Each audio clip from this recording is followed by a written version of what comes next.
আমন্ত্রণ দীপ্ত সংবাদের সাথে আছি আমি তারান্নুম জুথি। শুরুতেই জানাবো সংবাদ শিরোনাম।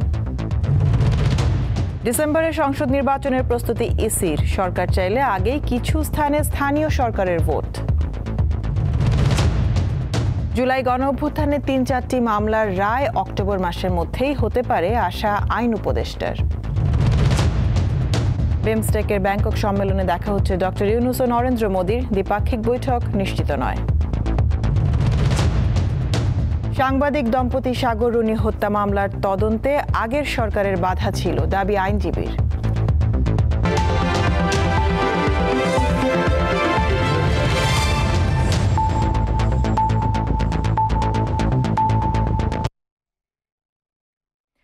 আগামী ডিসেম্বরকে ধরে ত্রয়োদশ জাতীয় সংসদ নির্বাচনের প্রস্তুতি নিচ্ছে কমিশন। তবে সরকার চাইলে জাতীয় নির্বাচনের আগে সীমিত পর্যায়ে স্থানীয় ভোট করা সম্ভব, এমনটা জানিয়েছেন নির্বাচন কমিশনার আবুল ফজল সানাউল্লাহ। তিনি বলেন, নির্বাচনে কোনো চ্যালেঞ্জ নেই কমিশনের।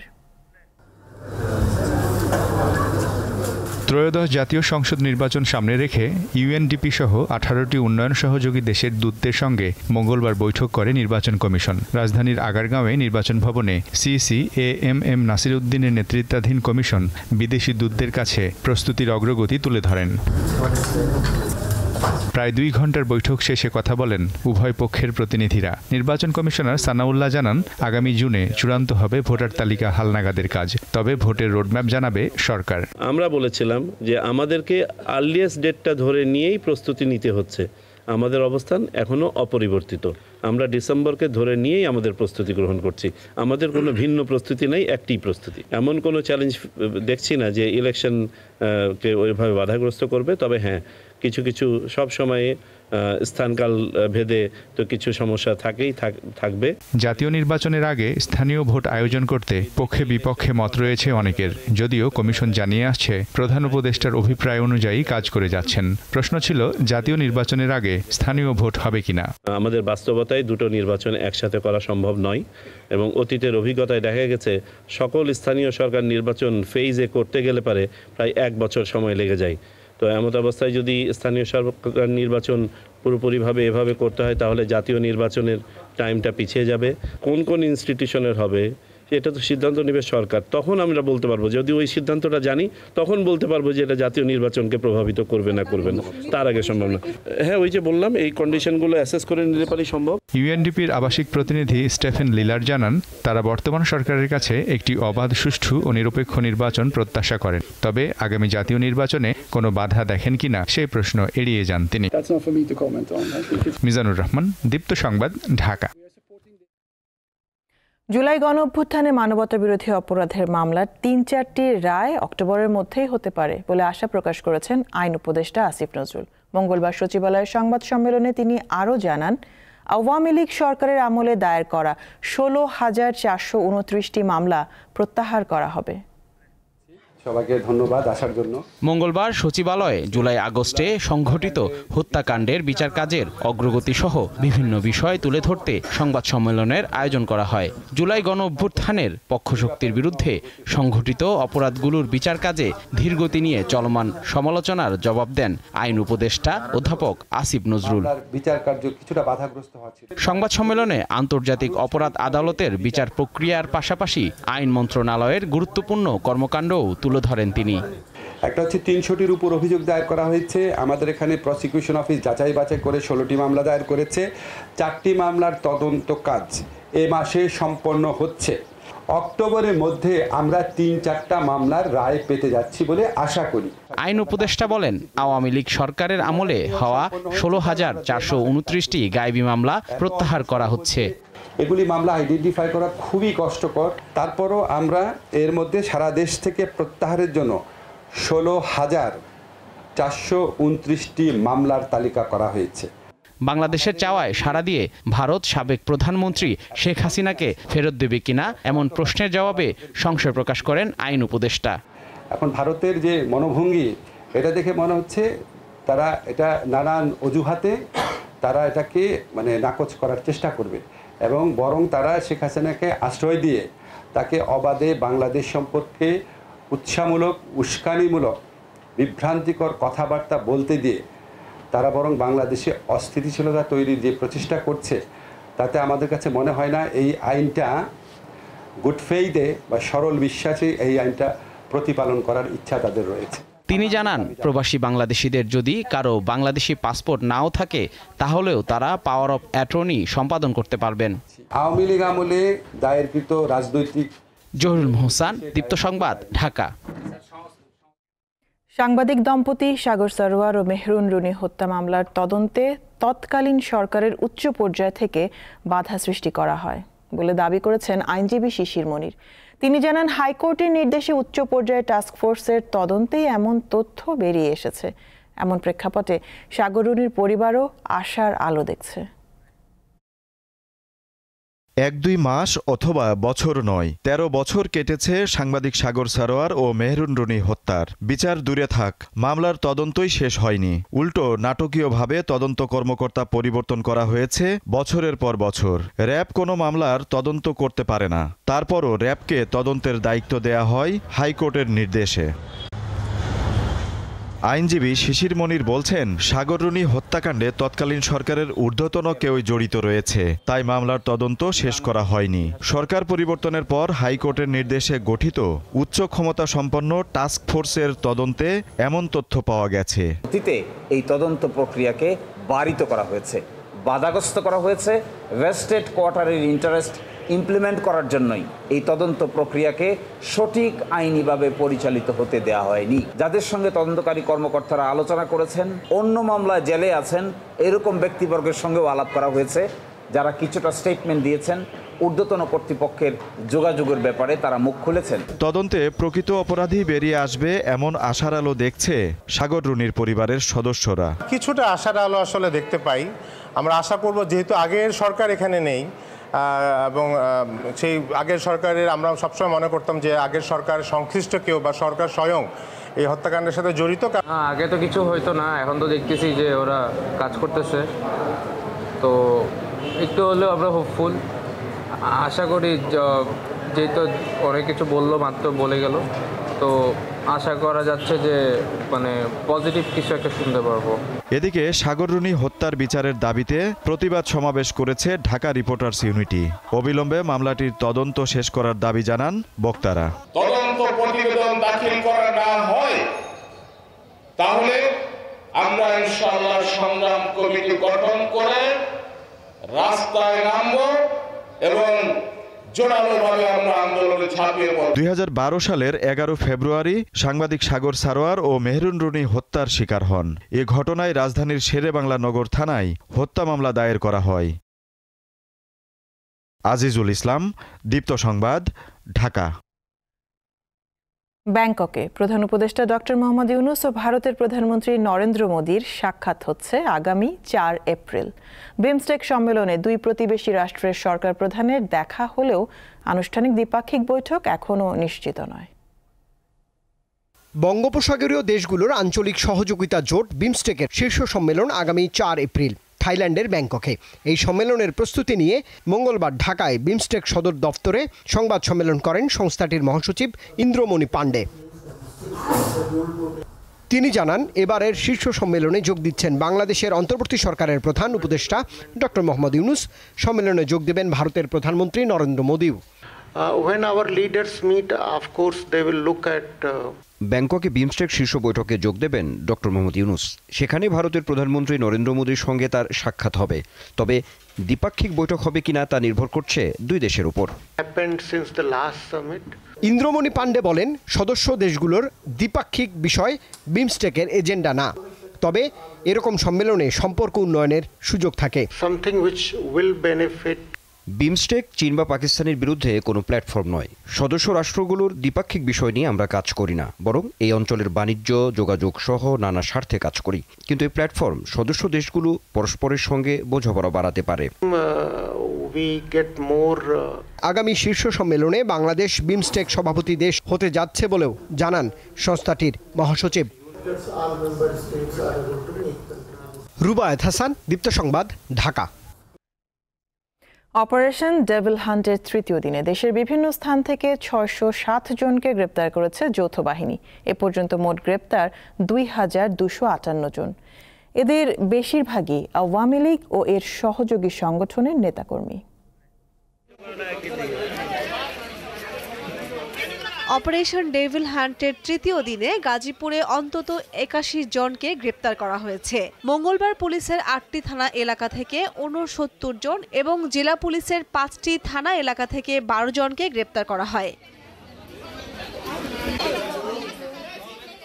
বরিশাল নগরীর কীর্তনখোলা নদীর তীরবর্তী রসুলপুর কলোনিতে অভিযান চালানো হয়। বরিশাল মহানগর পুলিশের উপ কমিশনার ইমদাদুল হক জানান, আইনশৃঙ্খলা পরিস্থিতি নিয়ন্ত্রণে রাখতে এবং যে কোনো নাশকতা এড়াতে অপারেশন ডেভিল হান্ট পরিচালনা করা হচ্ছে। টার্গেট ছিল যে দেশি বিদেশি অবৈধ অস্ত্র আছে কিনা, বা এখানে আমাদের কাছে রিপোর্ট আছে যেখানে অনেক সন্ত্রাসী থাকতে পারে, মাদক ব্যবসায়ী থাকতে পারে, চাঁদাবাজ থাকতে পারে, এবং আমরা তথ্যও আমাদের কাছে আছে। সেই গোয়েন্দা তথ্যের আলোকে আমরা এখানে অভিযান পরিচালনা করেছি। অপারেশন ডেভিল হান্টে বাগেরহাটের বিভিন্ন স্থানে অভিযান চালিয়ে মোংলা পৌরসভার সাবেক প্যানেল মেয়র শফিকুর রহমান সহ আওয়ামী লীগের ১৬ জন নেতাকর্মীকে আটক করেছে যৌথ বাহিনী।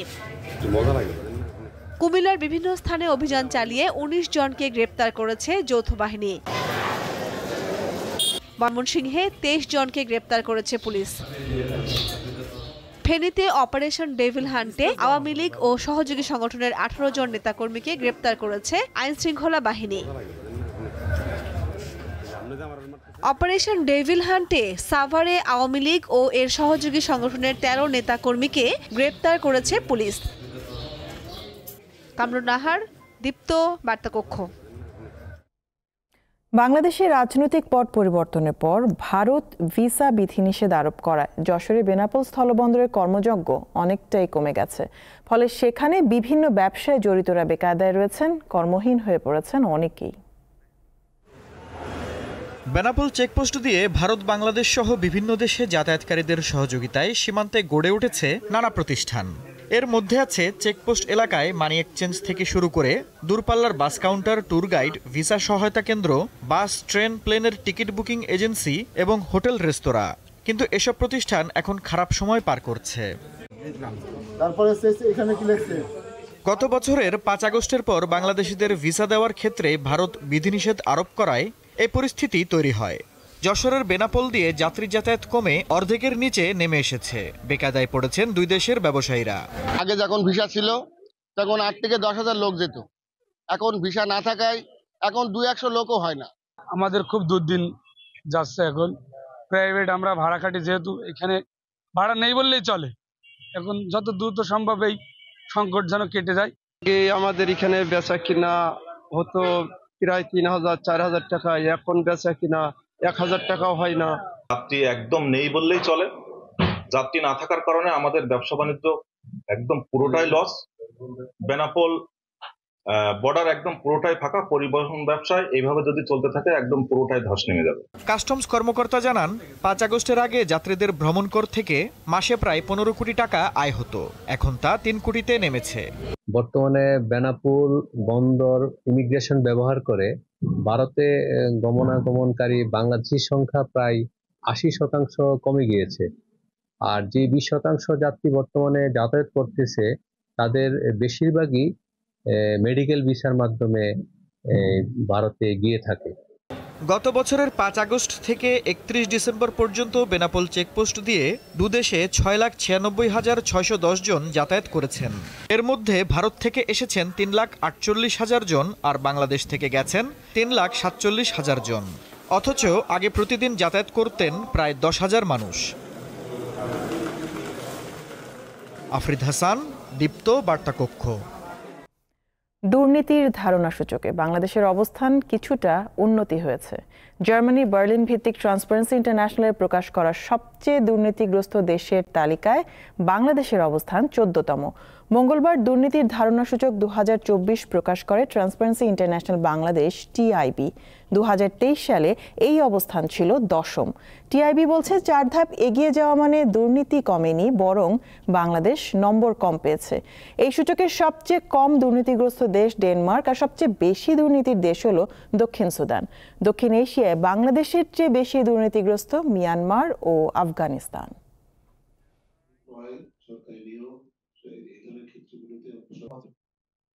জুলাই আগস্টে মানবতা বিরোধী অপরাধের মামলায় ঢাকা উত্তর সিটির সাবেক মেয়র আতিকুল ইসলাম সহ ৬ আওয়ামী লীগ নেতাকে ট্রাইব্যুনালে হাজির করার নির্দেশ দিয়েছে আন্তর্জাতিক অপরাধ ট্রাইব্যুনাল। আগামী ১৭ ফেব্রুয়ারি তাদেরকে আদালতে হাজির করতে হবে। ট্রাইব্যুনালের চেয়ারম্যান বিচারপতি গোলাম মোর্তজা মজুমদারের নেতৃত্বে গঠিত ২ সদস্যের বেঞ্চ মঙ্গলবার এই আদেশ দেয়। এছাড়া কর্মরত এক ঊর্ধ্বতন পুলিশ কর্মকর্তার বিরুদ্ধে গ্রেপ্তারি পরোয়ানা জারি করেছে আদালত। পাশাপাশি উত্তরার ঘটনায় গ্রেপ্তার হওয়া পুলিশের সাবেক কনস্টেবল হোসেন আলীর একদিনের রিমান্ড মঞ্জুর করেছে ট্রাইব্যুনাল। ১৬ ফেব্রুয়ারি হোসেন আলীকে জিজ্ঞাসাবাদের দিন ঠিক করা হয়েছে।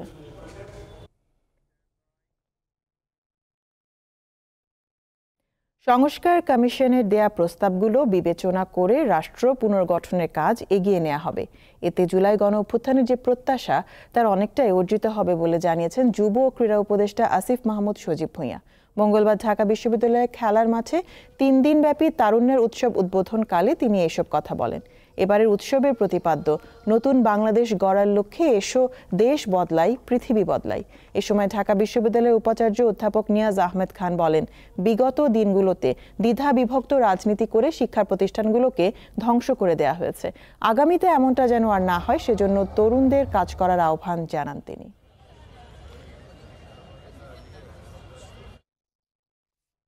পিলখানা হত্যাকাণ্ডে চাকরিচ্যুতদের পুনর্বহাল সহ ৮ দফা দাবিতে শহীদ মিনারে অবস্থান কর্মসূচি পালন করছে বিডিআর সদস্যরা।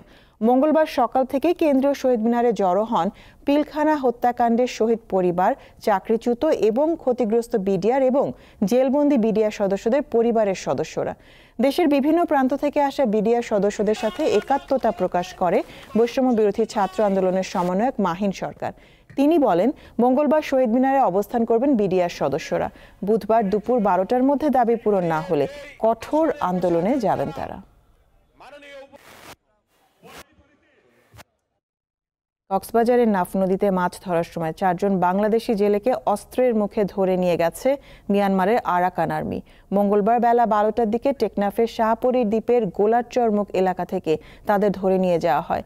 ধরে নিয়ে যাওয়া জেলেরা হলেন টেকনাফ শাহপরী দ্বীপ দক্ষিণ পাড়ার বাসিন্দা মোহাম্মদ হাসান, আব্দুর রকিব, মোহাম্মদ জাবের ও মোহাম্মদ হাসান। বিজিবি জানিয়েছে কি কারণে জেলেদের ধরে নিয়ে যাওয়া হয়েছে তা খতিয়ে দেখা হচ্ছে। পাশাপাশি তাদের দ্রুত ফেরত আনার চেষ্টা চলছে। অন্যদিকে ধরে নিয়ে যাওয়া জেলেদের ফেরত আনতে আইনশৃঙ্খলা বাহিনী কাজ করছে বলে জানিয়েছেন টেকনাফ উপজেলা নির্বাহী কর্মকর্তা শেখ এহসান উদ্দিন। রাজশাহীর চারঘাটে পিকনিকের খাবার খেয়ে অভিভাবক ও শিক্ষার্থী সহ ৫২ জন অসুস্থ হয়েছেন। এর মধ্যে ২২ জন চিকিৎসা নিয়ে হাসপাতাল ছেড়েছেন। বাকিরা হাসপাতালে চিকিৎসাধীন রয়েছেন। তাদের অবস্থার উন্নতি হয়েছে। চিকিৎসকেরা বলছেন খাদ্যে বিষক্রিয়ার কারণেই তারা অসুস্থ হয়ে পড়েন। বিদ্যালয় কর্তৃপক্ষ জানায়, পিকনিকের সকল সদস্যের খাবার থানাপাড়া সোয়ালোজে রান্না করে প্যাকেট করে নিয়ে যাওয়া হয়। দুপুর ২টার দিকে তাদের খাবার দেয়া হয়। খাবার খাওয়ার পর সন্ধ্যার দিকে বাড়ি ফেরার পর অনেকের ডায়রিয়া ও বমি শুরু হয়। এবারের অমর একুশে গ্রন্থমেলায় সব বয়সী পাঠকদের পছন্দের তালিকায় রয়েছে জুলাই গণ অভ্যুত্থান নিয়ে লেখা বই। বেচা বিক্রি নিয়েও সন্তুষ্ট প্রকাশনী সংস্থাগুলো। বইমেলা মানেই পাঠক লেখকদের মিলন মেলা, জ্ঞানের উন্মেষ আর মুক্তচিন্তা প্রকাশের অন্যতম স্থান। কিন্তু বইমেলা যখন কোনো বিশেষ বই বা প্রকাশনার আলোচনার কেন্দ্রবিন্দুতে পরিণত হয়, তখন সেটি শুধু পাঠকদের কৌতূহলী করে তোলে না, বরং একটি সময়ের সাক্ষ্য বহন করে।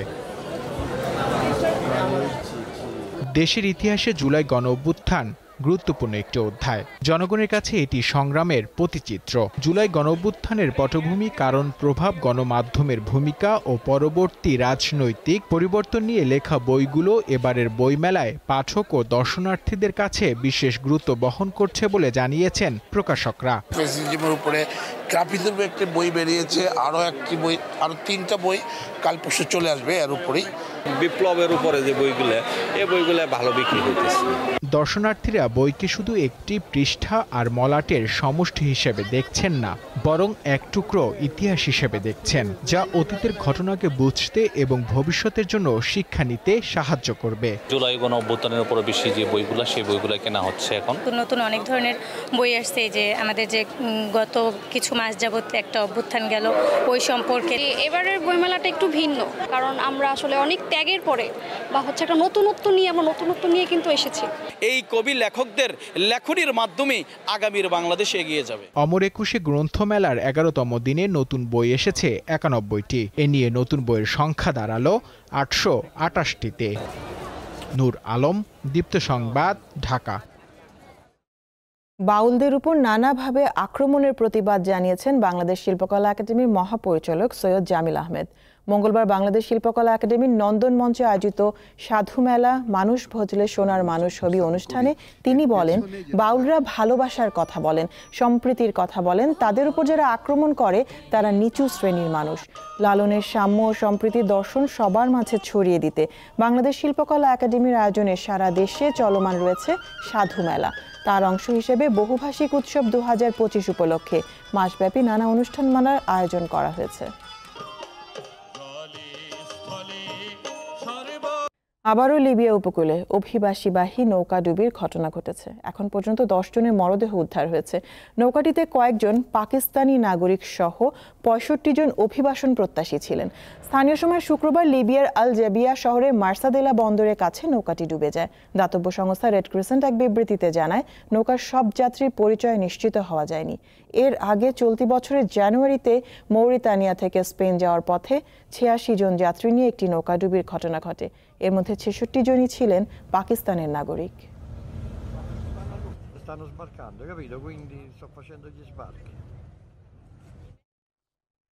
খেলার খবর। ফিক্সিংয়ের প্রমাণ পাওয়ায় নারী ক্রিকেটার সোহেলি আক্তারকে 5 বছরের জন্য নিষিদ্ধ করেছে আইসিসি। 2023 সালে সাউথ আফ্রিকায় অনুষ্ঠিত নারী টি-20 বিশ্বকাপে বাংলাদেশ দলের এক সতীর্থকে ফিক্সিং প্রস্তাব দেওয়ার অভিযোগ ওঠে সোহেলির বিরুদ্ধে। গত 10 ফেব্রুয়ারি থেকে তার এই শাস্তি কার্যকর হয়েছে। আইসিসির বিবৃতিতে জানানো হয়, আইসিসির দুর্নীতিবিরোধী 5টি ধারা ভঙ্গ করেছেন সোহেলি। 2013 সালে আন্তর্জাতিক ক্রিকেটে অভিষেক হয় সোহেলির। 2022 সালে নিজের শেষ ম্যাচ খেলার আগ পর্যন্ত তিনি 2টি ওয়ানডে ও 13টি টি-20 ম্যাচ খেলেছেন। বাংলাদেশ জাতীয় ফুটবল দলের কিট স্পন্সর হিসেবে যুক্ত হয়েছে দেশি স্পোর্টস ব্র্যান্ড দৌড়। তাবিদ আওয়ালের নেতৃত্বাধীন নতুন কমিটির হাত ধরে নারী ও পুরুষ, সিনিয়র জুনিয়র সকল দলের জন্য প্রথমবারের মতো কিট স্পন্সর নিশ্চিত করেছে বাফুফে। মঙ্গলবার বাফুফে কার্যালয়ে দৌড়ের সাথে 2 বছরের চুক্তি হয়েছে ফুটবলের সর্বোচ্চ নিয়ন্ত্রক সংস্থার। 26 ফেব্রুয়ারি বাংলাদেশ নারী দল আরব আমিরাতে খেলবে। ওই ম্যাচ দিয়েই দৌড়ের আনুষ্ঠানিক যাত্রা শুরু হবে। দৌড় নারী পুরুষ উভয় দলকে বুট ও ট্রাভেল ব্যাগ ছাড়া আনুষঙ্গিক সকল কিছুই সরবরাহ করবে।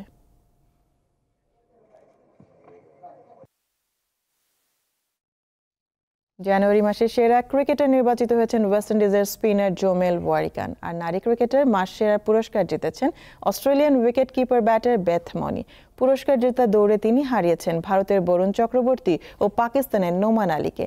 পাকিস্তানের বিপক্ষে 2 ম্যাচের টেস্ট সিরিজে 19 উইকেট শিকার করে এই সম্মাননা অর্জন করেছেন জোমেল। মুলতানে প্রথম টেস্টে 101 রান দিয়ে 10 উইকেট শিকার করেন ওয়ারিকান, যা তার ক্যারিয়ার সেরা বোলিং ফিগার।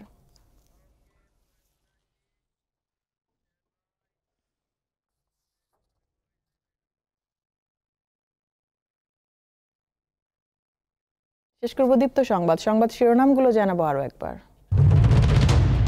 ডিসেম্বরে সংসদ নির্বাচনের প্রস্তুতি ইসির। সরকার চাইলে আগেই কিছু স্থানে স্থানীয় সরকারের ভোট। জুলাই গণ অভ্যুত্থানের 3-4টি মামলার রায় অক্টোবর মাসের মধ্যেই হতে পারে আশা আইন উপদেষ্টার। বিমস্টেকের ব্যাংকক সম্মেলনে দেখা হচ্ছে ডক্টর ইউনূস ও নরেন্দ্র মোদীর। দ্বিপাক্ষিক বৈঠক নিশ্চিত নয়। সাংবাদিক দম্পতি সাগর রুনি হত্যা মামলার তদন্তে আগের সরকারের বাধা ছিল, দাবি আইনজীবীর।